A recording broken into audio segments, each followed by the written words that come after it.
तो अगर मैंने अल्लाह का आशिक बनना है, ऐसा आशिक जैसे हुसैन इब्न अली थे, ऐसे आशिक जैसे अली इब्न अबी तालिब थे कि मौत के बिस्तर पे सो जाएं लेकिन रब के इश्क को न छोड़ें।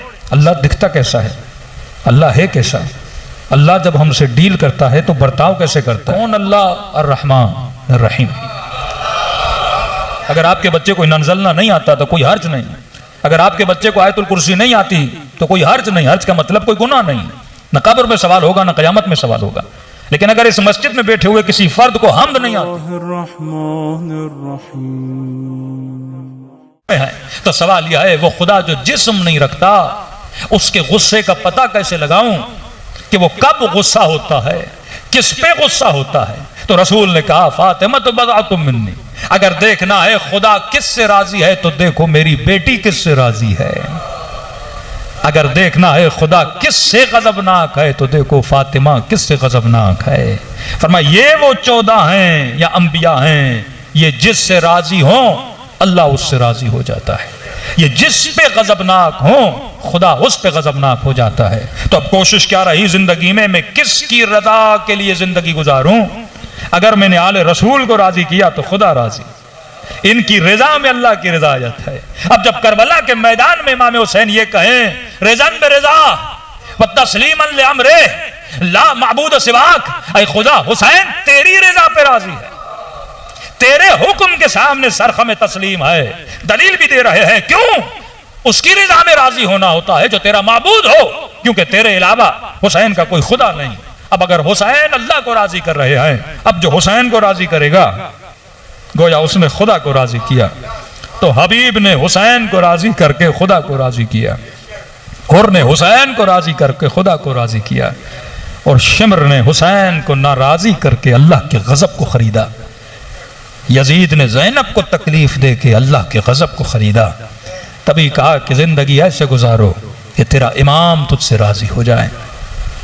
इमामों के जमाने में हर सहाबी की कोशिश होती थी कि जब दुनिया से जाए तो बस एक जुमला सुन के जाए, क्योंकि हम अल्लाह की आवाज तो नहीं सुन पा रहे ना।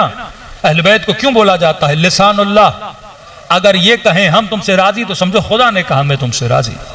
तो तभी दुनिया से जाते जाते एक कोशिश होती थी कि मेरा इमाम मुझे ये कह दे कि मैं तुमसे राजी हुआ। जनाब सईद ने 17 तीर खाए नमाज हुसैन को बचाते बचाते। कहते जब आखिरी तीर लगे, बूढ़े थे जनाब सईद, 80 साल से ऊपर थे। कहते बदन से जब खून बहता गया तो बदन में राशा पैदा हुआ, कपकपाहट तारी हो गई, सुस्ती बदन पे आ गई और गोया बदन गिरने वाला था। सईद ने मुड़ के देखा कि अभी भी मेरे मौला क़ियाम में थे और आखिरी रुकू में जाना चाह रहे थे। कहते हैं जब तीर लगे और बदन जमीन पे गिरने वाला था तो एक निगाह बदन पे डाली, दोनों हाथ अपनी कमर पे रखे कि कहीं ऐसा ना हो कि मेरा वजूद झुक जाए और कोई तीर मेरे मौला हुसैन के वजूद पे लगे। तो अपने बदन को कहा बस इतनी मोहलत दे, मेरे हुसैन की नमाज खत्म हो जाए। कहते यहां इमाम ने सलाम आखिर दिया, या सईद जमीन करबला पे गिरने वाला था। ये उन असहाब में से है जिसके जनाजे को हुसैन ने खाके करबला पे गिरने नहीं दिया। कहते सलाम आखिर देके दौड़े दौड़े मौला सईद के बदन की तरफ दौड़े और सरे सईद इमाम हुसैन की गोद में पड़ा। अब मुझे यह बताइए जिसने नमाज इमाम को बचाने की खातिर 17 तीर अपने बूढ़े बदन पे खाए हों, उस बंदे को तो सुकून से दुनिया से जाना चाहिए ना। लेकिन सईद सुकून में नहीं, अब भी तड़प रहा है। इमाम ने कहा सईद आराम से चला जा, लेकिन नहीं, गोया कुछ कहना चाहता है लेकिन जबान साथ नहीं दे रही। क्या बोल सईद, क्या बोलना चाहते हो? बदन तड़प रहा है, रूह बदन से नहीं निकल रही, ये कुछ जुमले कहना चाहता है। जब बड़ी कोशिश से जबान से 2 जुमले निकले और उन जुमलों के कहने के बाद मौला हुसैन ने जवाब दिया, फिर इत्मीनान से रूह बदन से निकल गई। मतलब हर मोमिन को तस्कीन मिलेगी इमाम के जुमलों के सुनने के बाद। क्या कहा जनाब सईद ने? कितने बड़ी मुश्किल से जबान से 2 जुमले निकले और कहा मौला अर्रज़ायत, क्या तू सईद से राजी हुआ? ये कहना था तो इमाम हुसैन की आंखों में आंसू आए। फरमा सईद मैं भी राजी, मेरी अम्मा जहरा भी राजी, मेरा नाना रसूल भी राजी। मतलब जब इंसान सकरात के वक्त हो तो फिक्र ये होनी चाहिए। यकीनन हर आदमी जब दुनिया से जाता है तो वक्त के इमाम को जरूर देखता है। तो ये जुमले कहे मौला अर्रज़ायत, क्या तू मेरी गुजरी हुई जिंदगी से राजी हुआ? अब मौला जब ये कहें कि हाँ मोमिन मैं तुझसे राजी हुआ, तो फिर बदन से रूह सुकून से निकलनी चाहिए। मजलिस का मतलब भी यही है। मेरे अजीज, इस मजलिस का सवाब कराने वाले को ज्यादा मिलता है बनिस्बत जिसके लिए करा रहा है, क्योंकि यह असल अमल किसका है? जो करा रहा है। तभी रसूल को जब कुछ बच्चों ने कहा ना कि हमारे वालिद बहुत दौलत छोड़ के गए, हमने तकसीम कर दी, एक पूरा गोदाम खजूरों का हमने बाप के ईसाले सवाब के लिए अल्लाह की राह में दे दिया। नबी ने कहा ऐसी औलाद सबको अता करे। जब उस गोदाम में नबी पहुंचे तो जमीन पे एक खजूर पड़ी थी। रसूल ने खजूर उठाई और बड़ी हसरत से देखा, कहा जितना तुमने दिया है, अगर जिंदगी में खुद एक खजूर देता इस सब के सवाब के बराबर था। ये तुमने दिया है, सवाब तुझे मिला, हाँ एक खजूर का सवाब उसे मिलेगा। तभी फरमाया जब तक जिंदा हो खुद अमल करके अपनी आखिरत बनाओ।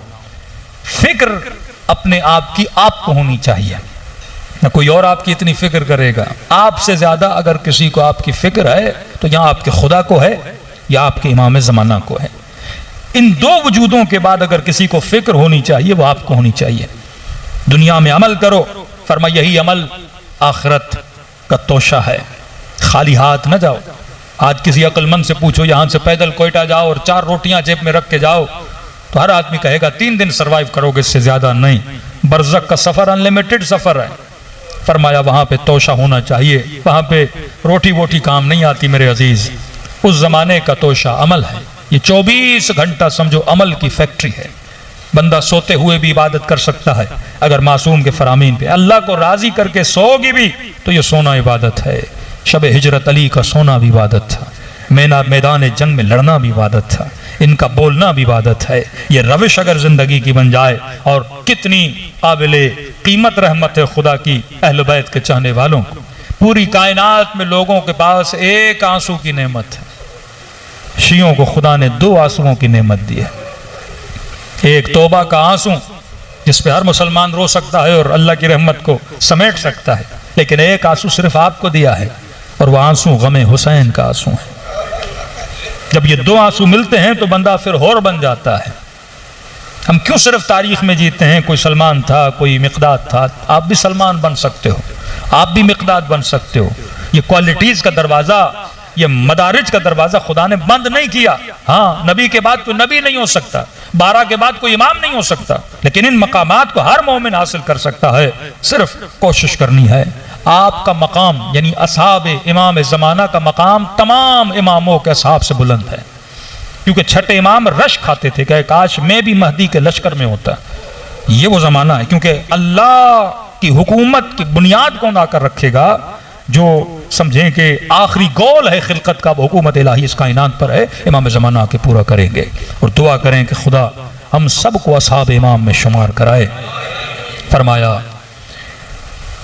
अगर मच्छर के पर के बराबर आंखों की पिलकें गीली हो जाएं, खुलूस से दिल से आंसू बहाया जाए, खुदा जहन्नुम की आग को बुझा देता है।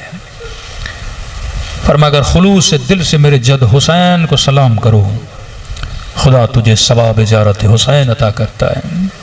बेहतरीन सलाम सलाम हुसैन है। अगर खुदा की रहमत का मजहर कहीं पे नजर आता है वो हुसैन इब्न अली है।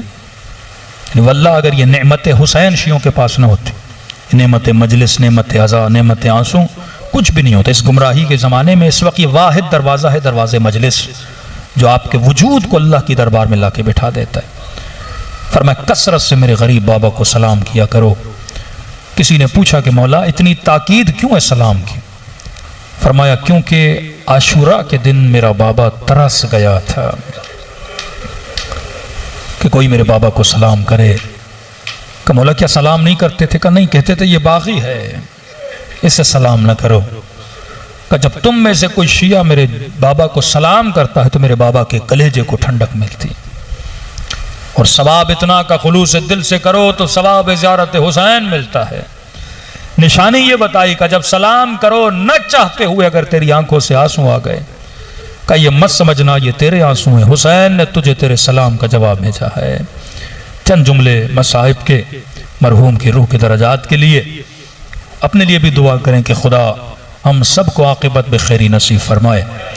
दिलों को करबला की तरफ मुतवज्जे करें और ऐसे सलाम करें जैसे ज़ैनब कुबरा ने अपने भाई को सलाम की।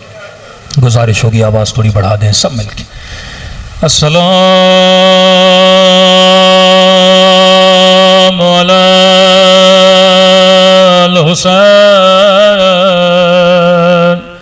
व अला अली इब्नुल हुसैन व अला औलादिल हुसैन व अला अर्रहमान रहीम।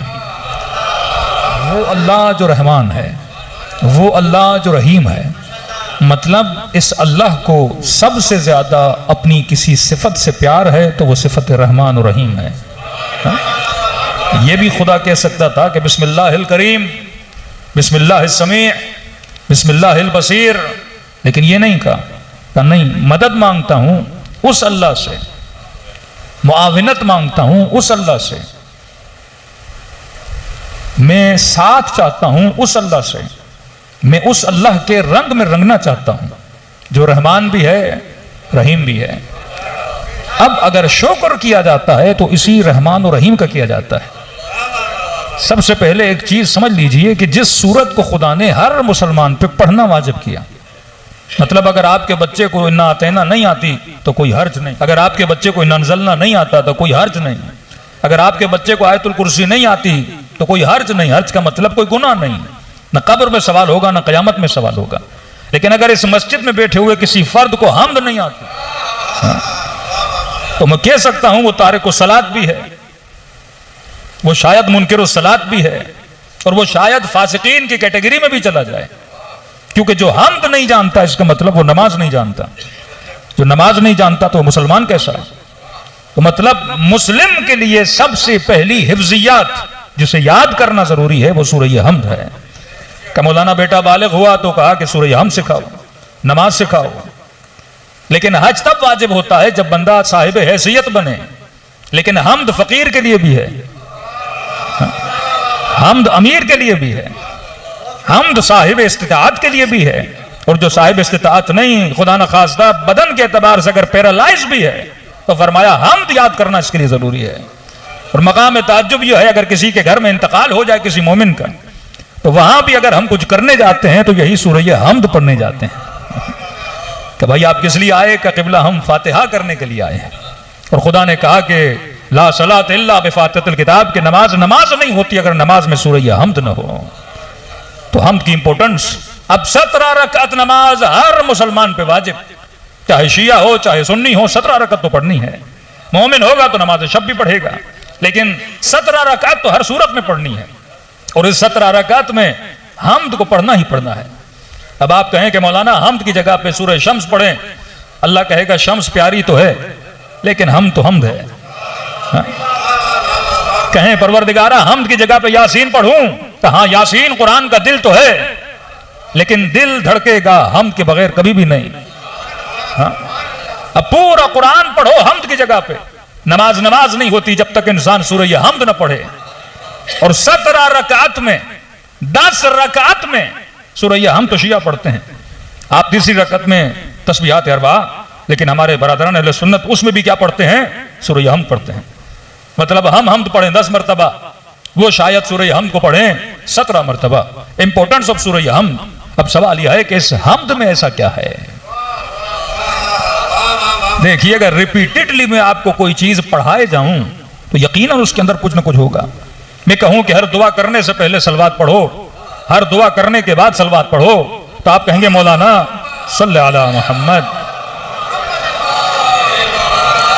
तो आप पूछेंगे ना कि मौलाना सूरह हम्द की इतनी ताकीद और एक मरतबा सलवात की इतनी ताकीद कि दुआ से पहले भी सलवात, दुआ के बाद भी सलवात, इसका फलसफा क्या है? तो मासूम उसका फलसफा बताते हैं। पर मैं जब दुआ करते हो तो दुआ को अर्श इलाही तक जाने के लिए परों की जरूरत है। तो फरमाया ये जो सलवात है ये पर है जो तुम्हारी दुआ को अर्श इलाही तक लेकर जाते हैं। और सलवात भी ऐसी पढ़ो जो अधूरी सलवात ना हो, दुम बुरीदा सलवात ना हो, ऐसी सलवात अल्लाहुम्मा सल्ली अला मुहम्मद वाज्जिल फरजहुम। तो तो एक तो जहन में बात ये याद रहे कि मरने के बाद भी अगर किसी मरहूम के घर में कोई मोमिन जाता है, देखिए फल लेकर जाएगा तो मरहूम को फायदा नहीं, मिठाई लेकर जाएगा तो मरहूम को फायदा नहीं, कुछ कपड़े लेकर जाएगा तो आप कहेंगे भाई तो जिंदा नहीं, अब कपड़े किस काम के, शूज लेकर जाएंगे कहेंगे भाई तो जिंदा नहीं, शूज किस काम के, पैसे लेकर जाएंगे तो कहेंगे भाई हमारे मरहूम तो मर गए, पैसे किस काम के। तो मरने के बाद भी अगर कोई चीज काम आती है तो सूरह हम काम आता है। तो मतलब हमने अगर किसी चीज से सबसे ज्यादा दोस्ती करनी है तो वो हमसे दोस्ती करनी है, क्योंकि यह हमद है जो मरने के बाद भी काम आता है, मरने के बाद भी काम आता है। अब इस हमद में ऐसा क्या है, फरमाया हमद की इब्तदा है बिस्मिल्लाह से।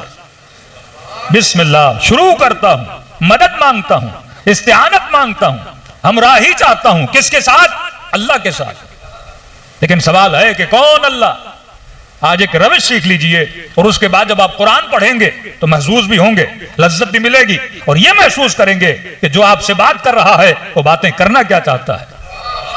हाँ? किसी आलिम ने कहा कि अगर अल्लाह से बात करनी है तो फरमाया कुरान पढ़ो, अगर अल्लाह की बातों को सुनना चाहते हो तो कुरान पढ़ो। और कहा कि रब से बात कैसे की जाती है, अगर यह सीखना है तो दुआए कुमैल पढ़ो। हाँ? ये दुआएं सिखाती हैं कि रब से कलाम कैसे करना है, और कुरान बताता है कि रब तेरे साथ कैसे कलाम करता है। और एक रविश अपने जहनों में बिठा दें, उस रविश को कहते हैं रविश सवाल। देखिए इंसानों के जहनों को किसी जगह पे लाने के लिए बेहतरीन तरीका है सवाल। शायद आप में से किसी का जहन घर में हो, दुकान में हो, कारोबार में हो, हिसाब किताब में हो, बच्चे की परेशानी में हो, लेकिन अगर मैं अभी एक सवाल करूं कि आप लोग कहां बैठे हैं तो आप कहेंगे इमाम बारगाह में, तो आपके सबके जहन कहां हाजिर हो गए, इमाम बारगाह के अंदर। तो कुरान जब पढ़ें तो पहले सवाल किया करें, तो आपका जहन कहां पे आ जाएगा, उस सूरह हमद के अंदर आ जाएगा, उस कुरान मजीद के अंदर आ जाएगा। कुरान की रविश इसी तरह है। मसलन आपने कहा कि बिस्मिल्लाह शुरू करता हूं, किसके नाम से, अल्लाह के नाम से। अब जहन में सवाल पैदा करें, कौन अल्लाह, आगे जवाब कौन देगा, खुदा आपको देगा। कौन अल्लाह, जो रहमान है, जो रहीम है। अब सवाल है कि इस रहमान और रहीम का मैंने क्या करना है, तो आगे जवाब आता है अल्हम्दुलिल्लाह रब्बिल आलमीन। तुमने इस रहमान और रहीम का क्या अदा करना है, शुक्र अदा करना है। मतलब हर काम के करने से पहले अल्लाह से मदद मांगो, अल्लाह का साथ चाहो।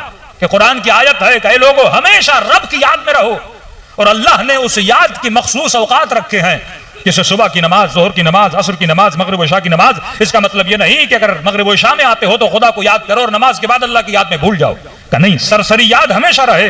मखसूस याद है जो किस में आती है, नमाज में आती है। अब जिसे याद कर रहा हूं उसकी पहचान बड़ी जरूरी है। देखिए आप तब तक आशिक नहीं बन सकते जब तक माशूक को पहचाने नहीं। देखिए इश्क बगैर मारिफत के होता ही नहीं। कहते हैं ना एक निगाह में इश्क हो गया, तो ये निगाह ही थी जिसने आशिक बनाया। अंधे को तो इश्क नहीं होता ना, बंदा देखेगा कोई चीज पसंद आएगी तो इश्क करेगा, कानों से सुनेगा तो आवाज का आशिक, आंखों से देखेगा तो तस्वीरों का इश्क, दिल से महसूस करेगा, मारिफत करेगा तो मारिफत का इश्क। आंखों के इश्क को फना है, क्योंकि तस्वीरें हमेशा हसीन नहीं रहती। चेहरा पसंद आया एक दिन मुरझा जाएगा, आवाज बड़ी अच्छी लगी एक दिन आवाज भी खत्म हो जाएगी, लेकिन कल्ब से जिसकी मारिफत हासिल करते हो मारिफत कभी नहीं जाती। तभी मासूम फरमाते हैं किरदार के आशिक बनो, क्योंकि किरदार अगर जवानी में है तो बुढ़ापे तक चलेगा, लेकिन अगर हुस्न जवानी में है तो जरूरी नहीं कि बुढ़ापे तक चले।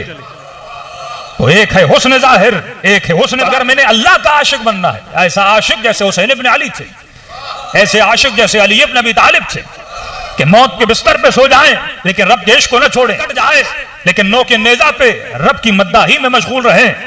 ऐसा आशिक कौन बने, ये इश्क तभी आएगा जब इंसान के दिल में अल्लाह की मारिफत आएगी, और मारिफत तभी आएगी जब उस मारिफत के कसीदे को समझोगे जिसे डेली हर नमाज में पढ़ते हो, और उस कसीदे का नाम सूरह हमद है। और हम को तभी समझोगे जब अपने जहनों में सवाल को पैदा करोगे। अब सवाल अपने जहन में लाते जाइए। इब्तिदा करते हैं अलहम्द, तमाम शुक्र है, तमाम तारीफें हैं। फिर किसके लिए, अल्लाह के लिए। कौन अल्लाह, जवाब खुद खुदा देगा। कौन अल्लाह, मैं तो नहीं जानता। 15 साल का जवान इस दुनिया में पैदा हुआ, और जब होश और शऊर संभाला तो वो जानना चाहता है कि भाई कौन अल्लाह। बार बार बताया जाता है कि अल्लाह अल्लाह, इन्ना लिल्लाह व इन्ना इलैहि राजिऊन, उसी की तरफ पलटाए जाओगे।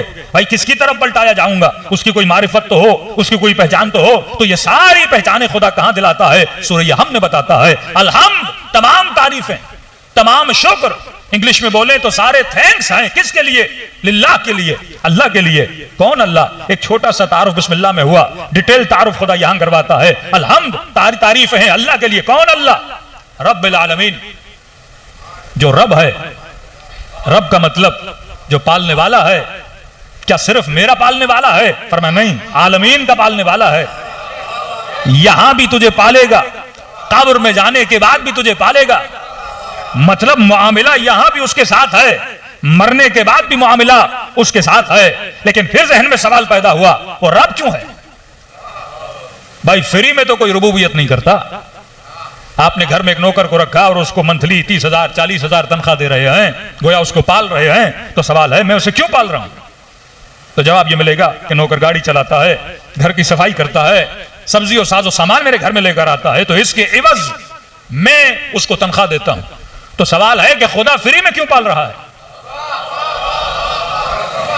आसमान से बारिश बरसाई फ्री में, एक दाना मैंने जमीन में डाला 100 दाने करके निकाला फ्री में, ऑक्सीजन दे रहा है फ्री में, 2 किडनीज दी फ्री में, एक दांत भी अगर हॉस्पिटल में जाके चेंज करवाओ तो लाखों के खर्चे करने पड़ते हैं, उसने 32 दे दिए फ्री में। मतलब आपने कोई पैसे तो नहीं दिए खुदा को, लेकिन जो कुछ वो दे रहा है फ्री में दे रहा है।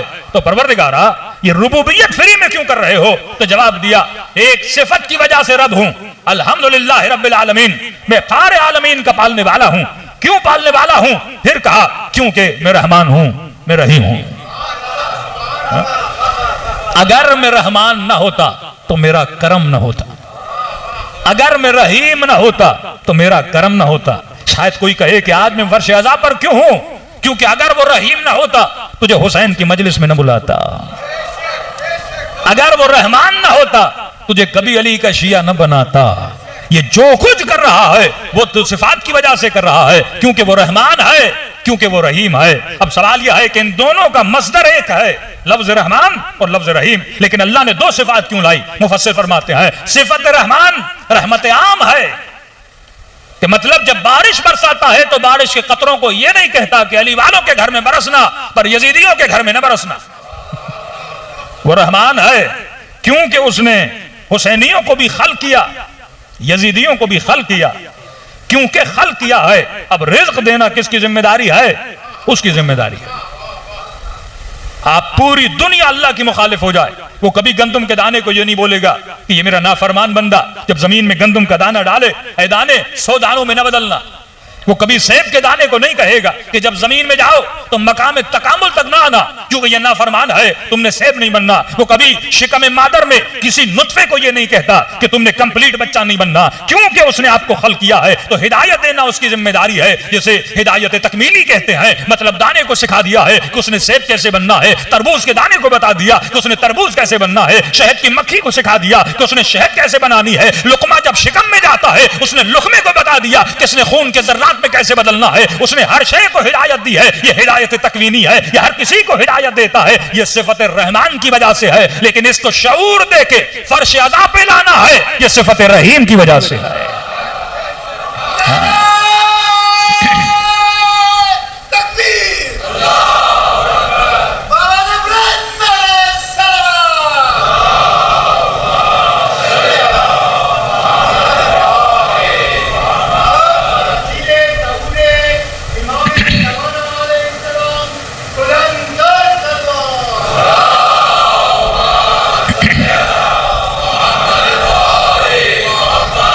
तो पता चला कि इंसान की 2 तरह की हिदायतें हैं।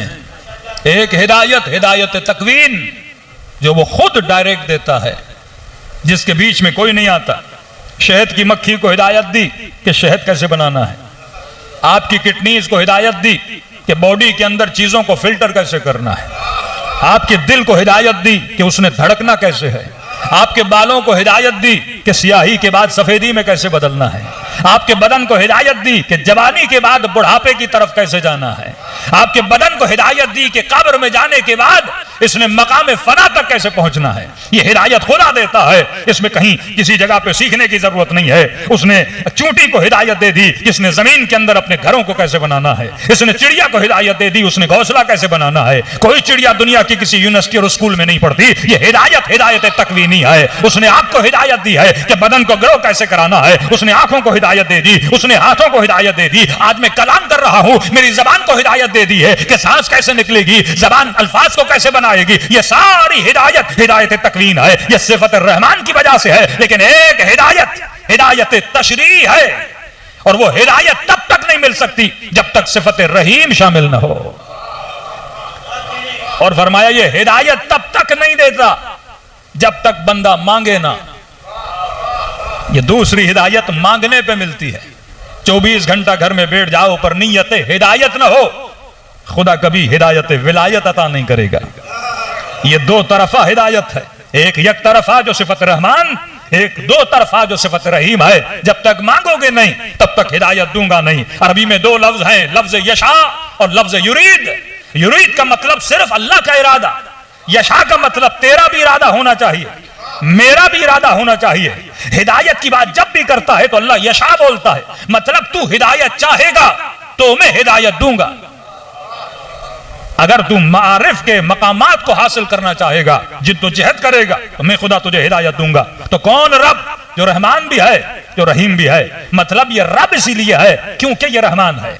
अगर वो रहमान ना होता वो कभी भी रुबूबियत न करता, क्योंकि वो रहमान है। वो बादलों को उठाता है, समंदरों के खारे पानी को आसमान तक लेकर जाता है और फिल्टर करके मीठा करके वापस तुम्हारे तक पहुंचा देता है। क्योंकि वो रब है, वो एक दाने को 100 दानों में बदल देता है। क्योंकि वो रब है, तुम्हारे बदन में तवानाई अता करता है। तो इस पालने का मतलब ये नहीं जिस तरह माँ बाप पालते हैं, ये पालना हिदायत तकवीनी का पालना है। असल में दूध तो माँ देती है, लेकिन माँ के सीने में दूध किसने दिया? उस रब ने दिया। और अजीब है कि जब मां को दूध दिया, ये दूध न ज्यादा ठंडा था न गर्म था, ताकि बच्चे को तकलीफ ना हो। और जब मां को दूध दिया तो आप कहेंगे कि मौलाना बच्चा पैदा हुआ तो बच्चे को दांत क्यों नहीं दिए? क्योंकि बच्चे ने दूध पीना है ताकि मां को तकलीफ ना हो, इसे दांत नहीं दिए। मतलब जब बच्चे को दांत आ जाए, इसका मतलब अब इसे दूध छुड़वाना चाहिए। अब वो गजा दो जो दांतों के लायक हो, और ऐसे ही गजा दी जिसके अंदर सारी विटामिन पाई जाती थी। मतलब सारा बंदोबस्त कर रहा है, क्योंकि वो क्या है? रब है। ये हिदायत तकवीनी है जो हर बंदे को देता है, वो चाहे उसे माने या ना माने, ये हिदायत खुदा ने देनी है। लेकिन एक हिदायत तशरीह है जो सिफत रहीम की बुनियाद पे आती है, और वो मुसलमानों को देता है, वो मोमिनों को देता है। जो इस हिदायत को लेना चाहते हैं उनको ये हिदायत लेना चाहता है। तो यहां तक समझ आ गया कि अल्हम्द, शुक्र है, तारीफें हैं। यहां पे दो ही अल्फाज मिले हुए हैं, शुक्र भी उसका, तारीफ भी उसकी। शुक्र क्यों? फिर सवाल, शुक्र क्यों? क्योंकि वो रब है, क्योंकि पाल रहा है, मैं उसका शुक्रिया कर रहा हूं।